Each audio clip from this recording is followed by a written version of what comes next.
마태복음 4장 18절에서 22절까지의 말씀, 신약성경 마태복음 4장 18절에서 22절까지의 말씀입니다. 마태복음 4장 18절에서 22절까지의 말씀, 5절의 말씀 한 목소리로 합독하겠습니다. 갈릴리 해변에 다니시다가 두 형제 곧 베드로라 하는 시몬과 그의 형제 안드레가 바다에 금을 던지는 것을 보시니 그들은 먹으라. 말씀하시되 나를 따라오라. 내가 너희를 사람을 낳는 어부가 되게 하리라 하시니 그들이 곧 그물을 버려두고 예수를 따르니라.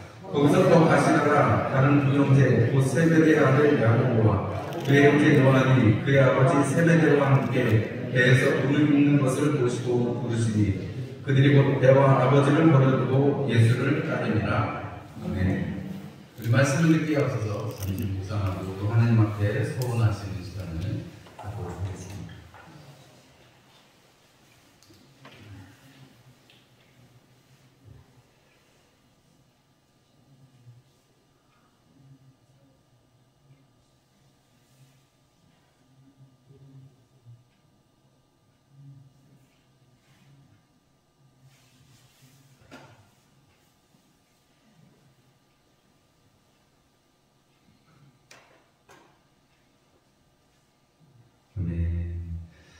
우리 옆에 있는 분들과 한번 인사 나누시겠습니다. 반갑습니다. 사랑합니다. 부활하신 주님과 함께 늘 동행하십시오. 유명하십니다. 멀리 계신 분들하고 우리 인사 나누시죠. 반가우시죠? 반가우시죠? 자, 여러분 우리 이 시간에 여러분 TV 보시면 북한 뉴스 나오면은 얼마 전에 4월 19일 날 태양절 지나갔는데 모여서 막 박수 치잖아요, 여러분. 주체 태양이신 김일성 수령님께서 나시고 해서 반가워가지고 박수 치잖아요. 여러분, 그 한 사람인데 주체 태양이라고 박수치면 열성적으로 치잖아요. 왜냐면 열성적으로 안 치면 죽으니까 열성적으로 치어야 되는데, 여러분, 우리 그런 건 아닌데, 오늘 우리 부활하신 주님 우리가 기뻐하고 찬송하는 마음으로 우리가 박수를 세게 한번 좀 쳐면 좋겠어요. 여러분, 시계 죽인다고 아무도 뭐라고 하니까 시계 쳐가지고 우리 주님께 시계 치는 게 꼭 영광을 돌리는 건 아니지만 우리가 많이 그럴 기회가 별로 없습니다. 오늘 부활절이니까 그래도 우리 시계 쳐가지고 주님께 영광을 드리겠습니다. 5초 동안 시계요. 아시겠죠? 시작!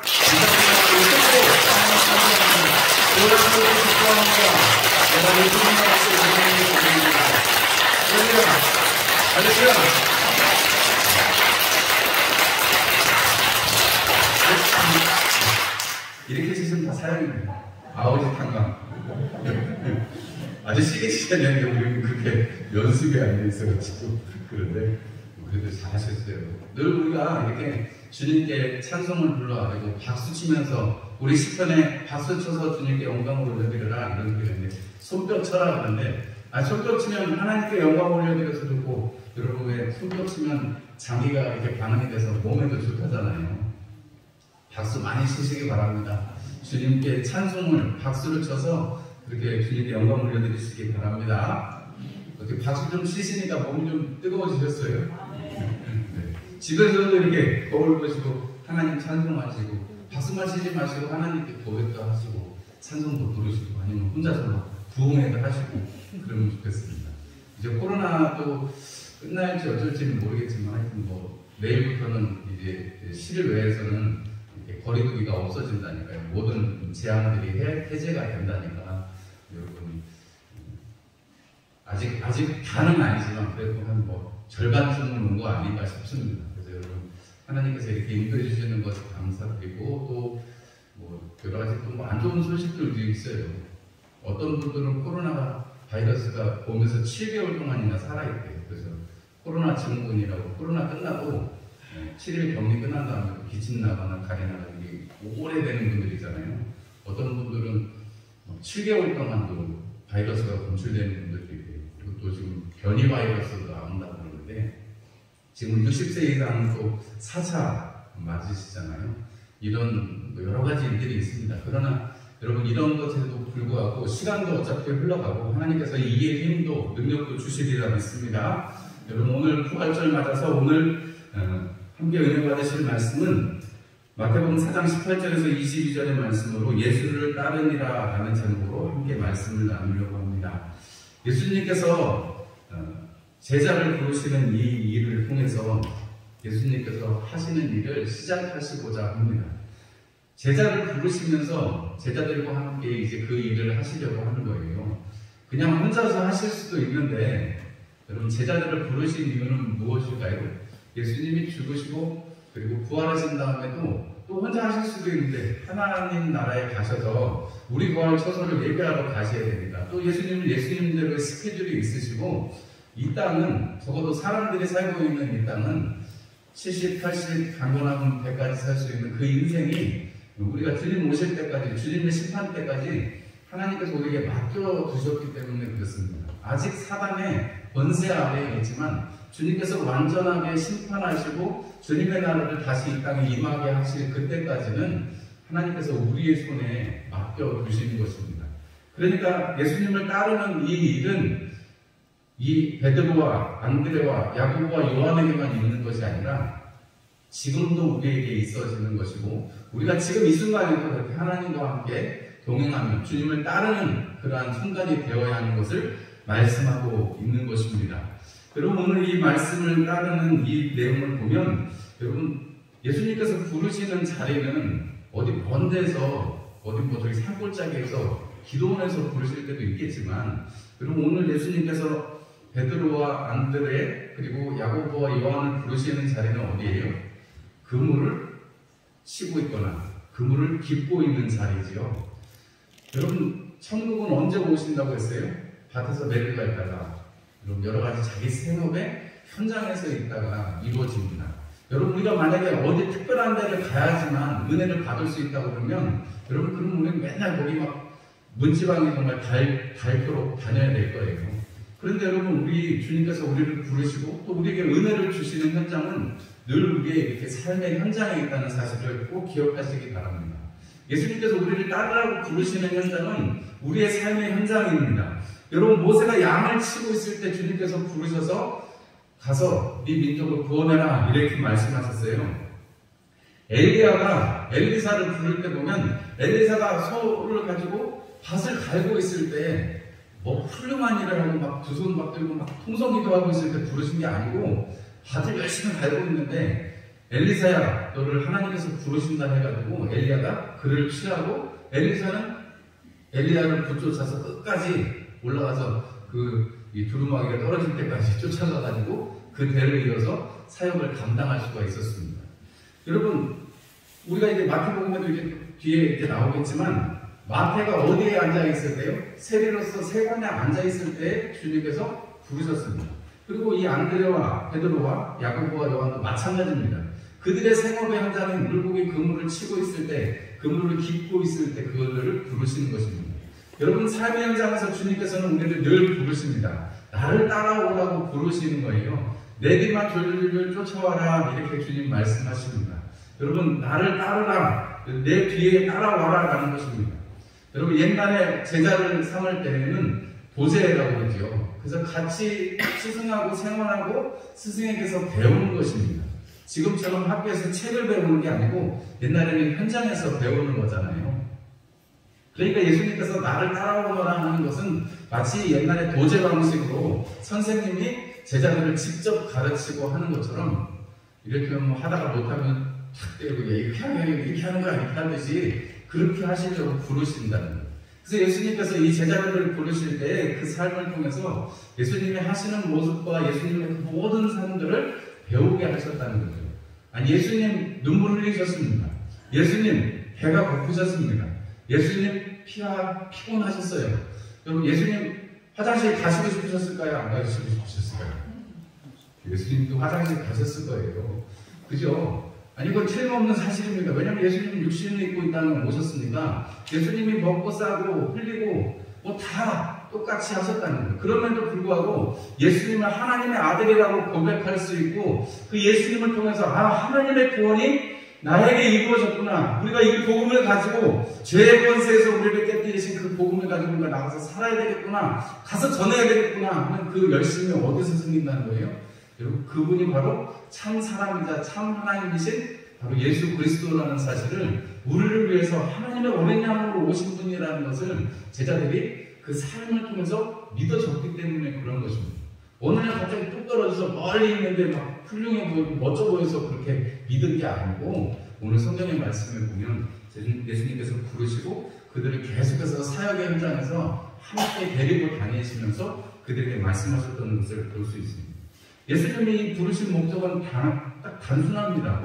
훌륭한 다른 일을 하자, 가서 건물을 열심히 짓자, 무슨 훌륭한 일을 하자 그런 게 아니라 예수님이 하신 것은 분명한 것입니다. 뭐냐면 내가 너로 사람을 낚는 어부가 되게 하리라, 이렇게 말씀하십니다.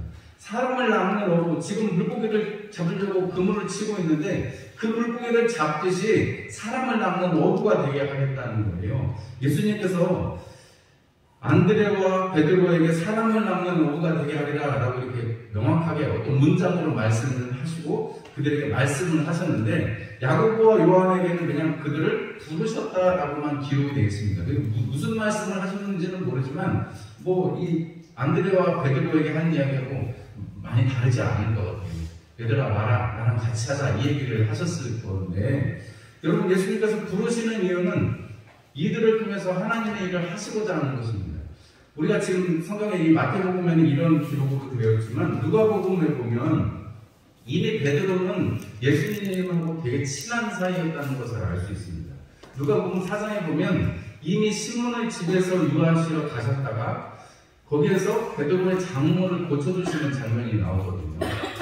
그리고 나서 이 안드레와 베드로 그리고 야고보와 요한을 예수님께서 부르십니다.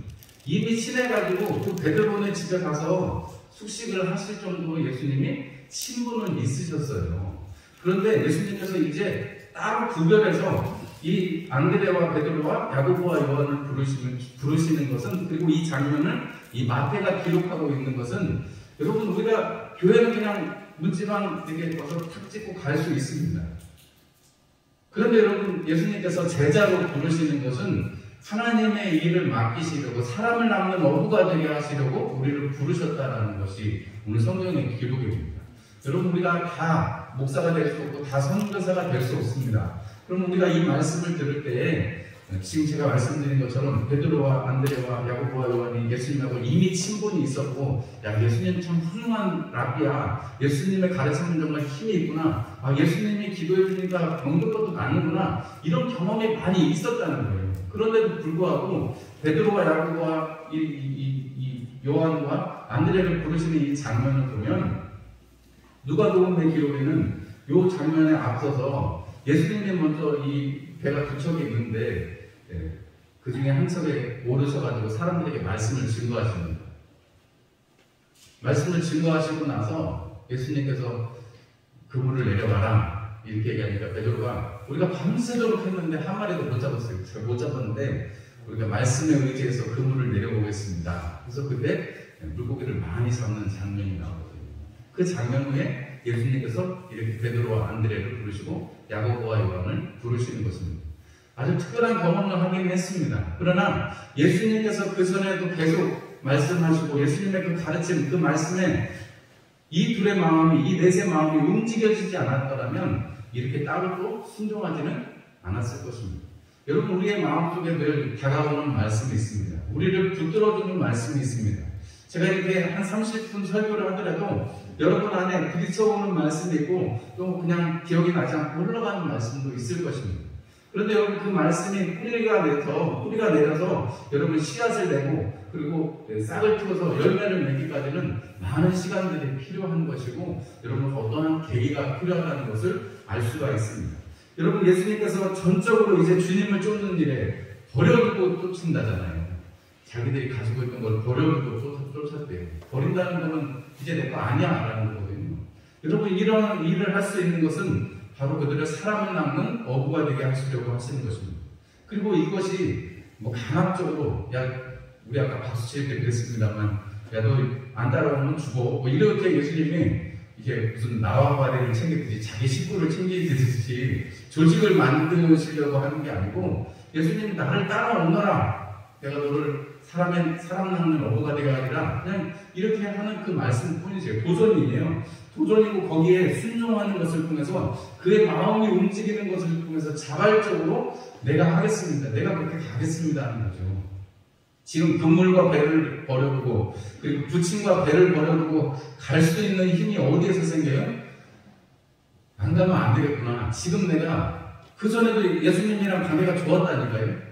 그전에도 예수님이랑 관계가 좋았어요. 우리가 지금 이 순간에도 교회에 우리가 그래도 한 번씩 일주일에 한 번씩 빠지지 않고 교회에 나옵니다. 그런데 예수님께서는 늘 우리에게 이렇게 순종할 수 있는 시간을 주시고 우리 마음속에서 그것이 꼭 교회에 나오는 예배에 참석하는 것으로가 아니라 헌금을 얼마를 더 드리는 것이 아니라 여러분 우리에게 순종의 순간 우리에게 하나님 앞에 그 말씀에 따라갈 수 있는 나를 따라오너라 할 때 예수를 따라갈 수 있는 그 은혜를 우리에게 주신다는 것이고 그 은혜의 순간을 우리에게 결단하라고 하신다는 것입니다. 여러분 오늘 이 시간 그 말씀에 반응하시는 것이 마찬가지입니다. 오늘 말씀을 들으시고 여러분들이 말씀 속에 들어오는 한 가지 그 말씀을 붙잡고 하나님의 말씀에 순종하시면 그대로 여러분 말씀이 이루어지는 것입니다. 그래서 여러분 우리 말씀에 순종한다는 것은 첫 번째로는 버려야 되는 것이고요. 우리가 버려두지 않으면 새로 채울 수가 없는 것입니다.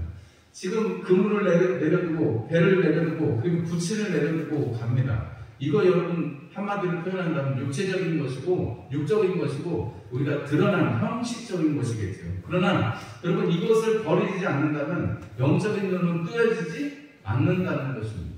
반드시 이렇게 배와 그물을 버려두고 부침까지도 버려둘 수밖에 없는 혈육의 정을 넘어서서 우리가 가져야 되는 그런 순종이 그리고 그 버림이 있어야 된다는 것입니다. 마태복음 13장에 가면 천국은 마치 하면서 천국에 대한 비유가 나오지요. 여러분 기억나실 겁니다. 천국은 마치 밭에 감추인 보화와 같다 그랬습니다. 여러분 밭에 감추인 보화가 밭에 감춰져 있으니까 밭만 사면 보화는 누구 거예요? 내 거. 그러니까 밭에 감추인 보화를 발견한 사람은 어떻게 해야 돼요? 가서 어떤 값을 치르든지 다 해가지고 밭을 빨리 사야 되는 거죠. 왜냐하면 보화가 감춰져 있으니까. 그리고 두 번째로 나온 그 천국은 마치 값비싼 진주를 구하는 장사와 같다고 했습니다. 그 장사, 값비싼 좋은 진주를 구하는 그 장사는 좋은 진주를 발견하면 어떻게 해요?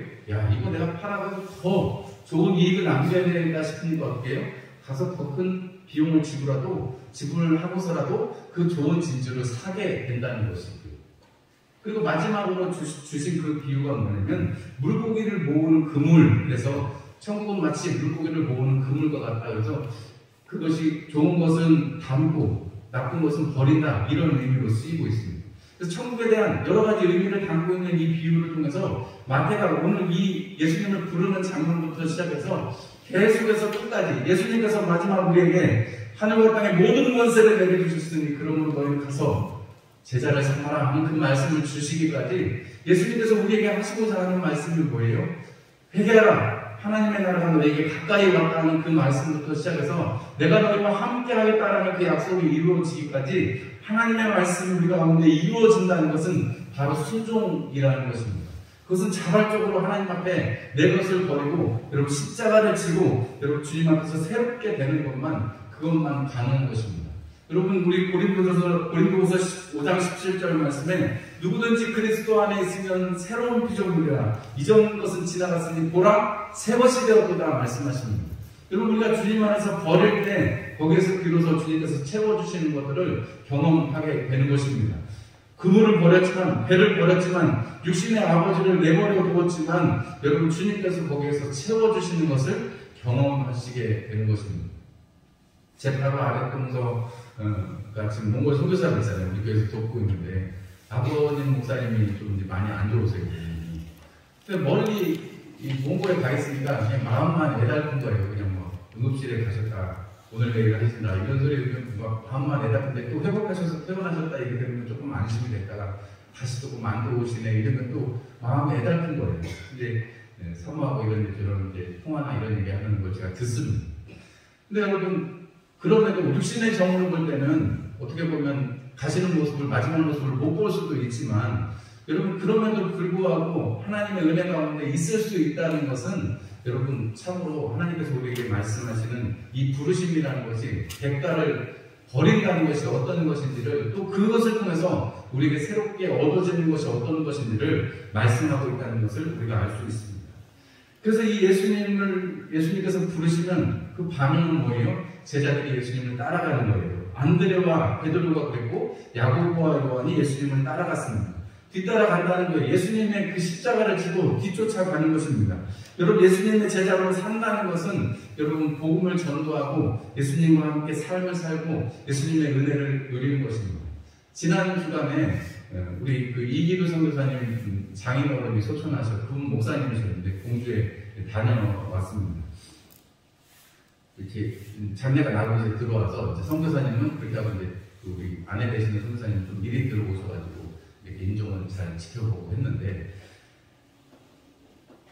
예수님을 따라가니까 그 선교사님이 올 수 없었던 이유가 뭐냐면, 그 키르기즈스탄 안에 있는 선교사님들이 한 200가족 정도 되는데 200가족들이 다 함께 모여서 코로나 동안에 못 모였던 연합 모임을 모였다고 말씀을 하시더라고요. 선교사님 수련회를 하셨다고 말씀을 하세요. 그러면서 이전에 없었던 큰 은혜를 받았다고, 그 이전에는 선교사님들끼리 약간 반목하는 모습이 있거나 아니면 그랬다면, 이제는 이 코로나로 모이는 게 얼마나 감사한 것이고, 또 우리 가운데 서로도 말이 통한다는 게 얼마나 반가워요. 선교사들끼리, 한국 사람들끼리 만나서 이렇게 교제를 나누는, 얼마나 그 마귀의 방해가 심했냐면, 주광선 목사님도 무슨 사정 때문에 못 오게, 그분도 이제 부모님이 안 좋으셔가지고 오냐 못 오냐 하는 그런, 그걸 할까 말까 하는 고민이 있으셨다 해서 와서 고백을 하셨다고 하고, 어떤 또 다른 강사 목사님도 못 오게 하려는 그런 사단의 방해가 있었는데 그걸 이기고 와가지고 은혜를 전해주시고, 또 자체적으로 또 이렇게 서로들 어려운 점을 나누면서 은혜를 나눴다고 합니다. 여러분, 예수님을 따르는 것에 여러분 힘든 일도 있고 어려운 일도 있을 수 있습니다. 그러나 거기에는 기쁨이 있고 주님께서 주시는 상급이 있는 것을 우리는 압니다. 누구나 자기 몫에 대한 십자가를 지고 주님을 따를 때 우리에게 생명의 멸류관을 우리에게 주신다는 것을 우리는 압니다. 여러분, 그래서 이 순종은 여러분 우리에게 늘 삶의 순간순간마다 우리를 다시금 주님의 그 초청의 자리로 우리를 움직여주는 것을 알 수가 있습니다. 오늘 여기 안드레와 베드로, 야고보와 요한이 예수님이 부르니까 그냥 거기 성경의 표현을 보면 곧 버려두고 따랐다 이렇게 써 있습니다. 곧 버려두고 따랐다. 곧이라는 단어가 써 있어요. 바로 한다는 게 바로. 여러분, 마태복음 8장에도 한 제자가 아버지를 장사하고 좀 쫓아가게 해주십시오 그랬더니 그 사람들은 그 아버지 장사하는 건 다른 사람들한테 맡기고 너는 나를 따라라, 주님 말씀하시는 장면이 나오거든요. 오늘 여기 보면 그물과 배를 버려두고 아버지를 내버려두고 가는데, 마태는 왜 계속해서 이 장면들을 기록하고 너는 나를 따를지니라, 그건 그 사람들한테 맡기고 너는 나를 따르라고 말씀하실까요? 우리가 제자의 삶을 산다는 것, 우리가 예수 그리스도의 그 믿는 자로서의 삶을 산다는 것은 참 어떻게 보면 어렵고 힘든 일일 수도 있습니다. 믿음 때문에 여러분 우리가 가지는 제시와 여러분 고난이 있습니다. 분명히. 그럼에도 불구하고 우리가 예수님을 믿는다고, 그리고 지금까지도 살아오고 오늘도 이렇게 예배할 수 있는 은혜는 여러분 우리가 하나님께서 우리를 부르신 것을 우리가 순종하고 곧 반응하기 때문에 그렇습니다. 여러분 반응하실 때 그때 딱 반응을 안 하시면 여러분 늦어요. 여러분들도 말씀에 곧 반응하실 수 있는 은혜가 있으시기를 주님의 이름으로 축원합니다. 왜냐하면 곧 안 하면 사단이 금방 우리 마음에 분탕질을 치거든요. 사단이 우리 마음속에 야, 이런 일도 있고 이런 일도 있는데 조금만 더 있다가 한다고 죽는 거 아니고 하나님이 벌레 계실 것도 아닌데, 그러면서 점점 시간을 이렇게 지체를 시킨단 말이죠. 햄릿 증후군이라는 게 있대요. 이렇게 수동적으로 생활하면 수동적인 습관이 생겨버리면 어떤 선택이나 결정을 할 때 좀 이렇게 주저주저 하게 되는 그러한 증세가 있는데 그걸 햄릿 증후군이라고 합니다. 셰익스피어에 나오는 그 햄릿에서 비롯된 건데, 여러분 소심하거나 좀 주저주저하면 여러분 주님의 일에 이렇게 곧 나올 수가 없습니다. 여러분 바로 여러분 그 자리에서 할 때 여러분 버스가 지나가면 빨리 손을 흔들어서 세워야 그걸 탈 거 아니에요. 아니 버스 지나간 다음에 손 흔들면 어떻게 돼요? 아무 소용없어요. 다음 차를 기다려야 됩니다. 여러분 버스 볼 때 손을 흔들어야 돼요. 여러분 하나님의 은혜는, 하나님의 기회는 말씀하실 때 즉각적으로 반응하는 것이 필요합니다. 내가 예배에 한 번이라도 더 나가야 되겠다 마음이 드시면 그대로 순종하시면 돼요. 여러분 내가 하나님 앞에 더 드려야 되겠다 그러면 그대로 순종하시면 돼요. 이것저것 재기 시작하면 할 수가 없는 것입니다. 하나님이 주신 기회를 내가 어떻게 쓰느냐에 따라서 오늘 제자로 부름받은 이 안드레와 베드로와 야고보와 요한의 이름이 기록된 것입니다. 그러지 않은 자들에게 기록되는 은혜가 없는 것입니다. 인생을 살면서 우리가 그때 이거 했었으면 좋았을 텐데, 내가 못한 게 너무 많아서 이거라도 좀 해봐야 되겠다 이럴 수 있습니다. 그런데 여러분 우리가 누가복음에 보면 누가복음 19장에 잃어버린 것들에 대한 비유가 나옵니다. 잃어버린 양 한 마리가 나오고 잃어버린 한 드라크마가 나오고 잃어버린 것들에 대해서 말씀하시면서 마지막으로는 잃어버린 아들에 대해서 말씀하시죠.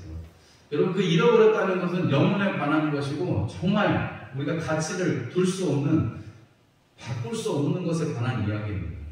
여러분 우리가 오늘 예수님께서 내가 너로 사람을 낳는 어부가 되게 하리라 라고 말씀하셨을 때 여러분 그 두 사람에게 주어지는 그 베드로와 야고보에게, 베드로와 안드레에게 주어지는 그 마음속의 도전, 그리고 내가 이거 예수님을 따라감으로 인해서 이제 제자의 삶을 산다는 것은 이전의 삶을 사는 게 아니잖아요. 그 전에 예수님하고 친했을 때는 그냥 내가 하고 싶은 대로 금을 치고 고기 잡고 예수님이 시간 되면 가서 말씀 듣고 이렇게 살았다는 거예요. 그런데 지금 예수님께서 부르실 때 나를 따라오너라 그러면 내가 선생님이니까 내가 너를 다 책임질게라는 뜻이고, 그 예수님의 제자로 살아가게 되는 순간은 내 것은 다 버려두고 그 주님의 것으로, 선생님의 것으로 살아간다는 뜻입니다.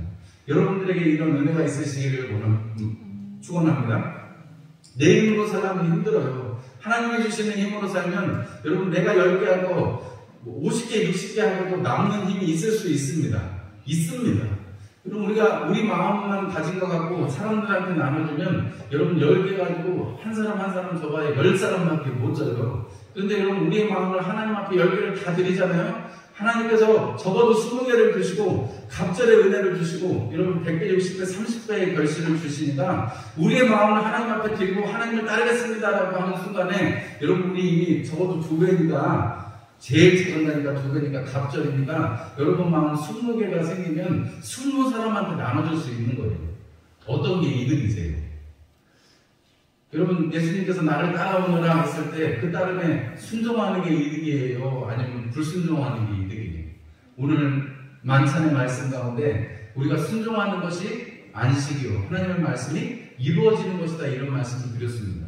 오늘 주님의 부활을 기뻐하는 이 부활절에 여러분 우리가 다 예수님을 내가 따르겠습니다, 내가 주님과 함께 동행하기를 원합니다, 이러한 은혜가, 이런 다짐이 여러분 안에 있으시기를 주님의 이름으로 축원합니다.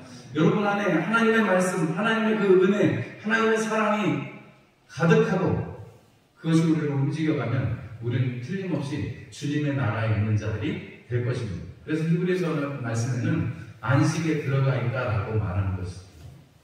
여러분 우리가 오늘 이 말씀을 기억하시면서 예수를 따르니라, 내가 예수를 따르니라, 내가 예수를 따르니라, 언제나 어디서나 내가 있는 현장, 내가 있는 이 시간이 예수를 따르는 시간이다라는 사실을 기억하시면서 부활하신 주님과 함께 기쁨을 나누시는 이번 한 주간이 되시기를 주님의 이름으로 축원합니다. 우리 함께 찬송 드리겠습니다. 찬송 528장 찬송 드리겠습니다. 찬송